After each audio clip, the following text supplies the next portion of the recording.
Hello అండి, అందరికీ నమస్తే. ఈరోజు మన ఛానల్లో నాన్ మరియు కుల్చా రెసిపీ ఎలా తయారు చేసుకోవాలో చూపిస్తున్నాను. దీనికోసం నేను 1 కప్పు మైదాని 1 కప్పు గోధుమ పిండిని వాడుతున్నాను. ఆ తర్వాత 3 టేబుల్ స్పూన్ల వరకు పెరుగును వాడుతున్నాను.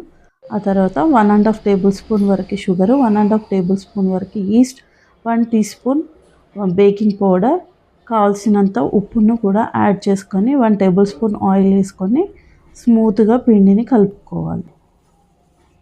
ఆ తర్వాత కొద్దిగా గోరువెచ్చని నీళ్ళని యాడ్ చేసుకుంటూ పిండిని స్మూత్గా కలుపుకోవాలి.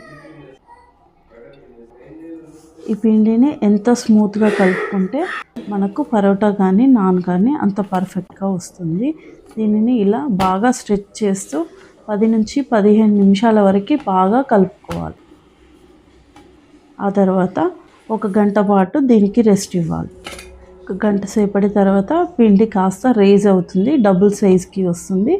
ఆ తర్వాత మళ్ళీ పిండిని కొంచెం స్మూత్గా కలుపుకొని కావాల్సిన షేప్లో అన్ని ఈక్వల్ బాల్స్ లాగా చేసుకోవాలి. ఆ తర్వాత మనము ఒక్కొక్క ముద్దను తీసుకొని చపాతీలాగా రోల్ చేసుకోవాలి. ఆ తర్వాత ఆయిల్ని కూడా అప్లై చేసుకొని దానిపైన కొద్దిగా పొడి పిండిని చల్లుకుంటూ ఈ విధంగా రోల్ చేసి పక్కన పెట్టుకోవాలి. మరొక బౌల్ని కూడా తీసుకొని సేమ్ ఇదే విధంగా పిండిని రోల్ చేసి పక్కన పెట్టుకోవాలి. ఇప్పుడు కుల్చా కోసం ముందుగా రోల్ చేసి పక్కన పెట్టుకున్న బౌల్ని మళ్ళీ ఇప్పుడు చేసుకున్న బౌల్ని రెండింటిని ఒకదానిపై ఒకటి ప్లేస్ చేసుకుంటూ మెల్లిగా చపాతీ కంటే కొంచెం మందంగా రోల్ చేసుకోవాలి.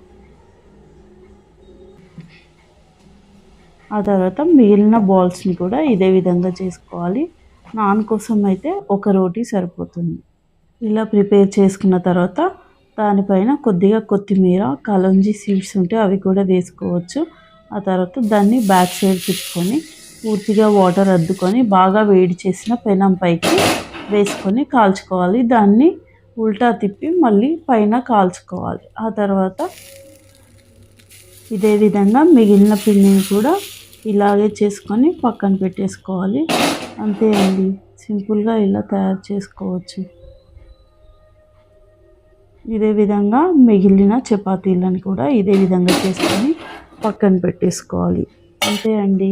ఈ రెసిపీ కనుక మీకు నచ్చినట్లయితే లైక్ చేయండి, షేర్ చేయండి, సబ్స్క్రైబ్ చేసుకోండి.